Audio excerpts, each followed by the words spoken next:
السلام علیکم۔ ایک اور چیز بھی بہت قابل غور ہے۔ مثلا یہ کیا لکھا ہوا ہے؟ تم وہاں سکون چاہتے ہو۔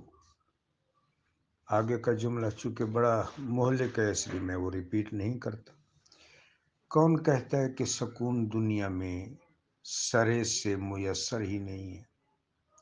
اللہ تبارک و تعالی جل وعلا نے اس زمین پر انسان کو عارضی طور پر عبوری طور پر مستقر عطا فرمایا ہے۔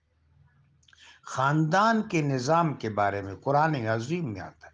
خاندان کا نظام، گھر جہاں میاں بیوی ہوتے ہیں، ان کے بچے ہوتے ہیں، کریم نے فرمایا لِتَسْكُنُوا إِلَيْهَا کہ تم اپنے اہل و عیال میں سکون پاتے ہو۔ یہ قرآن کی آیت ہے، نص ہے۔ قرآن عظیم میں آتا ہے انزل علیہم السکینہ، ہم نے ان پر سکون نازل کیا، طمانینت نازل کی۔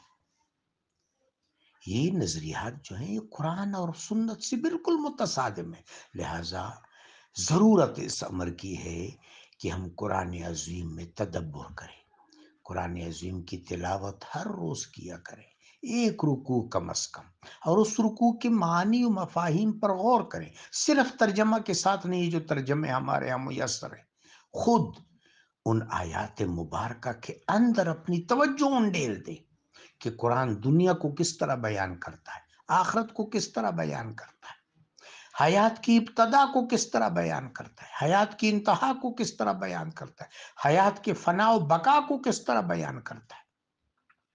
تو انشاءاللہ جب قرآن عظیم سے تمسک ہوگا تو یہ ساری غلط فہمیاں دور ہو جائیں گی۔